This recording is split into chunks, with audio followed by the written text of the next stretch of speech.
దేవుని పరిశుద్ధ నామమునకు ఘనత మహిమ కలుగును గాక. నా యొక్క ప్రియ సహోదరి సహోదరులారా, ఈరోజు వేద పాఠ పఠనానికి వచ్చేసిన అందరికీ కూడా నా యొక్క మనస్ఫూర్తిగా నా యొక్క ఆహ్వానాన్ని తెలియజేస్తున్నాను. ఇంతవరకు వచ్చిన ఎపిసోడ్స్ అన్నీ కూడా చూస్తూ ఆలకిస్తూ వచ్చారు కదా. ఇక మీద మీరు వీలైనంత వరకు వీడియోలోనే నన్ను చూడవచ్చు. మీకు సందేహాలు ఏమన్నా ఉంటే నేరుగా నాకు పంపించవచ్చు, నా మెయిల్ ఐడికి కానీ లేదంటే కమెంట్స్లో కానీ పెట్టవచ్చు. మరి ఎటువంటి అభ్యంతరం చెప్పను. దేవుని వాక్యాన్ని ఉన్నది ఉన్నట్టుగా తెలుసుకుందాం. ఇప్పటి వరకు మనం పరమగీతము 2 అధ్యాయాలు ముగించేసుకుందాం.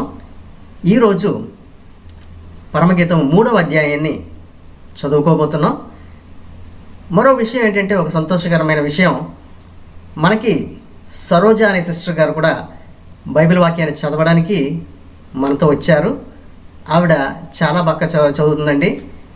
మరి చదవడం అంటే పేరు సరోజాయే, చదవడం కూడా చూస్తే సిల్క్ సుమితలా చదువుతుంది అన్నమాట. అంత అందంగా, అంత ప్రేరేపణతో దైవ వాక్యాన్ని మీకు చదివి వినిపిస్తుంది. మరి ప్రారంభించుకుందామా? అందరూ మీ బైబిల్ తీసుకుని చదవండి. పరమగీతము 3వ అధ్యాయము 1వ వాక్యము. అమ్మ చదవండి. పరమగీతము 3వ అధ్యాయము. రాత్రివేళ పరుండియుండి నేను నా ప్రాణప్రియుని వెదకి తిని. ప్రాణప్రియుని వెతికి తిని. ఏంటమ్మా ఒకసారి ఆగు. ఏది? రాత్రివేళ పరుండియుండి నేను నా ప్రాణప్రియుని వెతికి తినా. అప్పటిదాకా ఉన్నవాడు తర్వాత ఏమయ్యాడు? నేను నా ప్రాణప్రియుని వెదకి తిని, వెదకినను అతడు కనబడకయుండెను. వెతికినను అతడు కనబడకయుండెనా? ఏమైపోయాడండి? అర్ధరాత్రి పడక మీద ఉన్నవాడు జంపు జలాని అయిపోయాడా? అప్పటికప్పుడే అదృశ్యమైపోయాడా? ఇంకొక దాని దగ్గరికి లేచిపోయాడా? అయ్యి బాబోయ్, ఎంత కొంప ముంచేశాడండి బాబు. ఆ తర్వాత ఏం చేశారు? చెప్పండి. నేనిప్పుడే లేచెదను. నేనిప్పుడే లేచెదను. పట్టణము వెంబడిపోయి వెతుకుదును. ఊరంతా వెతుకు. ఎక్కడుంటాడో అర్ధరాత్రి కాడ వెతుకు. ఆ తర్వాత ఏమైంది? సంత వీధులలోను రాజవీధులలోను తిరుగుదును. అయ్యయ్యో, చూడు, ఒంటరిగా వెతుకుతున్నావు. మళ్ళీ ఎవడన్నా నేను లాక్కెళ్ళిపోతాడు గిని. నా ప్రాణప్రియుని వెదకుదును అని నా ప్రాణప్రియుని వెదుకును అని నేను అనుకుంటేని, నేను వెతికినను అతను కనపడలేదు. అయ్యో, ఎంత పని అయిపోయింది. ఎంత దాకా చేశాడు దొంగ సచ్చినోడు. అయ్యయ్యో, తప్పు కదండి. తర్వాత పట్టణమునందు సంచరించు కావలి వారు నాకెదురు పడగా మీరు నా ప్రాణప్రియుని చూచితిరా అని నేను అడిగి తిని. అయ్యో, దారి వచ్చేపోయే వాళ్ళందరినీ అడగడం మొదలు పెట్టావా? ఎంత కర్మ.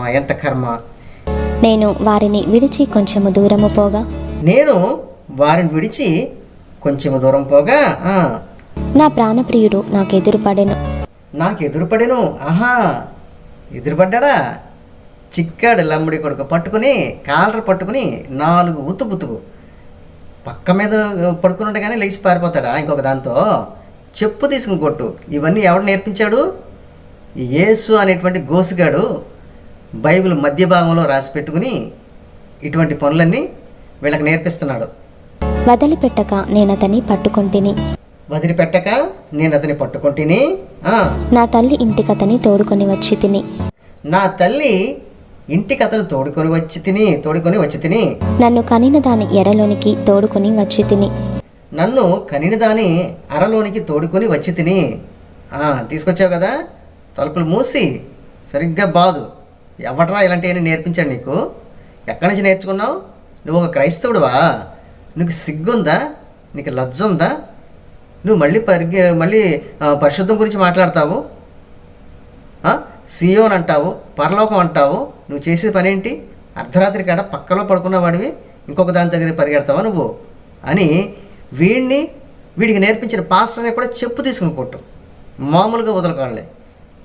సరే, ఇవాళతో ఇంతటితో ముగించుకుందాం. 4 వాక్యాలు అయినాయి. రేపు తప్పనిసరిగా అందరినీ మీ యొక్క స్నేహితురాండ్రని తీసుకురండి. సంతోషం. దేవుని పేరిట వందనాలండి.